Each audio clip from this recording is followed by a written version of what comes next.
Assalamualaikum warahmatullahi wabarakatuh. Perkenalkan, nama saya Arif Rahman Suarjo, NIM T20191236. Di sini saya akan menjelaskan tentang hakikat pengalaman belajar. Hakikat pengalaman belajar pada intinya yakni menjelaskan tentang aktivitas kita yang dilakukan baik itu sengaja maupun tidak sengaja dalam proses pembelajaran, maupun sebuah interaksi kita baik dari individu kepada individu yang lain ataupun individu kepada komunitas atau kelompok ataupun individu dengan lingkungannya.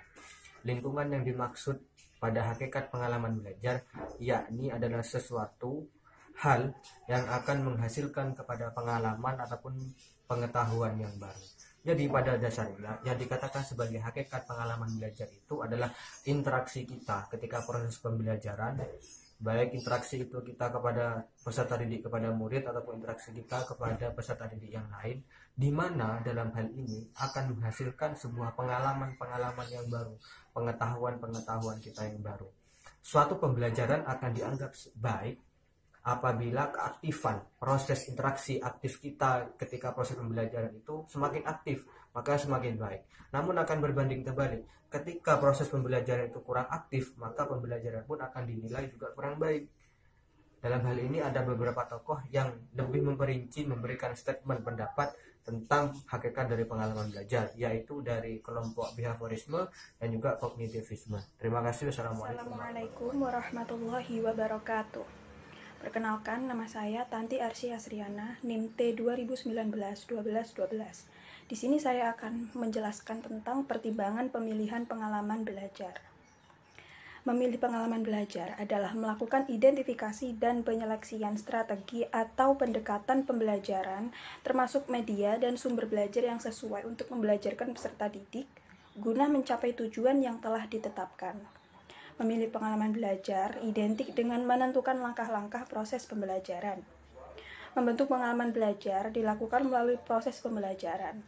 Oleh karena itu, proses pembelajaran itu perlu direncanakan secara sistematis sesuai dengan tujuan pembelajaran. Ada beberapa prinsip dalam merencanakan pengalaman belajar siswa. Yang pertama, yakni pengalaman siswa harus sesuai dengan tujuan yang ingin dicapai. Kemudian yang kedua, setiap pengalaman belajar harus memuaskan siswa. Yang ketiga, setiap rancangan pengalaman belajar sebaiknya melibatkan siswa. Dan yang keempat, mungkin dalam satu pengalaman belajar dapat mencapai tujuan yang berbeda. Ada beberapa bentuk pengalaman belajar yang dapat dikembangkan, seperti pengalaman belajar untuk mengembangkan kemampuan berpikir siswa, mengumpulkan sejumlah informasi, mengembangkan sikap sosial, dan lain sebagainya. Sekian penjelasan dari saya, kurang lebihnya saya mohon maaf. Terima kasih. Wassalamualaikum warahmatullahi wabarakatuh. Assalamualaikum warahmatullahi wabarakatuh. Perkenalkan, nama saya Fani Fadilah, NIM T20191224. Di sini saya akan menjelaskan tentang pendekatan saintifik. Pendekatan saintifik adalah pendekatan yang berisikan proses membangun makna dari informasi faktual dalam rangka konseptual. Pendekatan ini merupakan model pembelajaran yang menggunakan konsep penelitian untuk memecahkan masalah agar siswa berpikir kreatif, kritis, dan komunikatif. Pendekatan ini biasa disebut dengan pendekatan 5M, yaitu mengamati, menanya, meneliti, menalar, dan mengkomunikasikan. Yang pertama yaitu mengamati.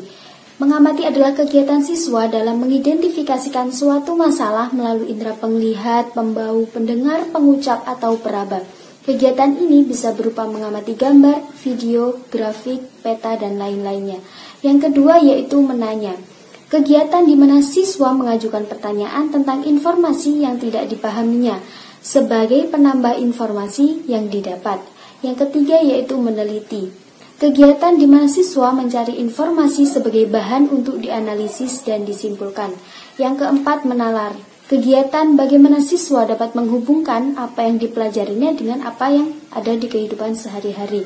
Dan yang kelima yaitu mengkomunikasikan, di mana kegiatan siswa dalam menyampaikan informasi atau suatu yang sudah didapatnya untuk dipresentasikan atau diceritakan.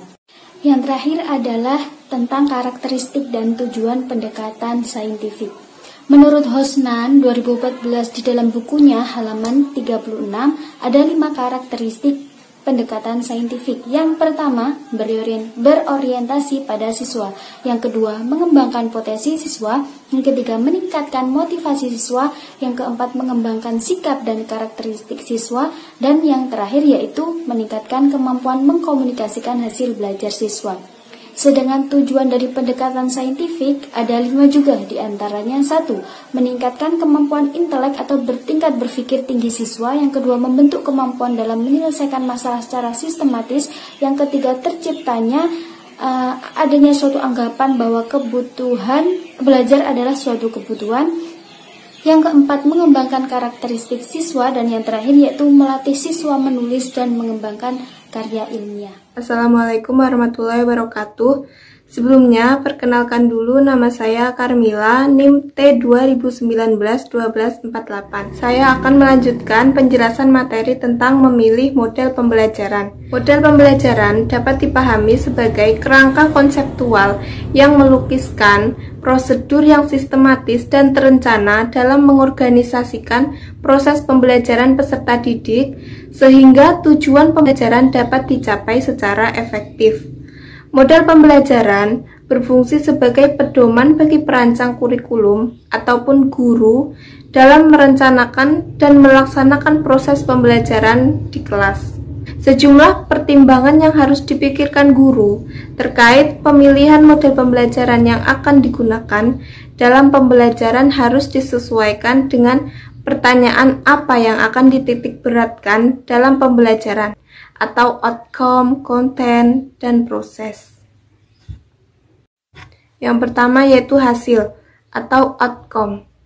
Apabila memutuskan untuk mengarahkan pada hasil pembelajaran, guru dapat merumuskan beberapa pertanyaan. Yang pertama, apa yang diharapkan dari peserta didik sebagai hasil akhir pembelajaran? Yang kedua, pengetahuan, sikap, dan keterampilan apa saja yang diperlukan oleh peserta didik sehingga guru akan lebih mudah untuk memberikannya. Yang ketiga, bagaimana caranya agar guru mengetahui bahwa peserta didik dapat mengembangkan pengetahuan, sikap, dan keterampilan yang sesuai dengan harapan guru tersebut. Yang kedua, yaitu isi materi atau konten.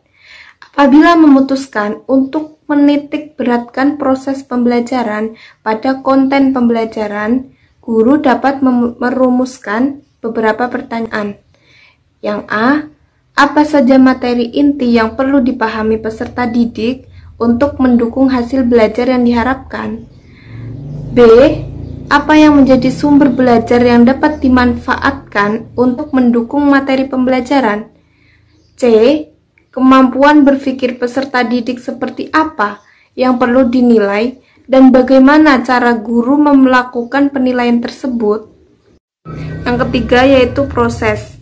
Apabila memutuskan untuk menitik beratkan pada proses pembelajaran, guru dapat merumuskan beberapa pertanyaan, yaitu A, strategi apa yang diperlukan agar peserta didik dapat lebih mudah memahami pembelajaran yang dilakukan. B, bagaimana peserta didik dapat mengembangkan keterampilan-keterampilannya. C, bagaimana peserta didik dapat mengembangkan sikap dan nilai yang diperlukan. Ada 5 kriteria yang dapat dipakai sebagai pedoman dalam memilih model pengembangan desain pembelajaran. Model yang baik adalah model yang bersifat 1. Sederhana, 2. Lengkap, 3. Mungkin diterapkan, 4. Luas, 5. Teruji. Apabila model-model yang ada ternyata tidak memenuhi kelima kriteria tersebut, masih ada kemungkinan untuk mengembangkan model baru yang sesuai dengan situasi dan kondisi siswa. Guru bisa menciptakan yang baru, atau cukup dengan memodifikasi model yang sudah ada.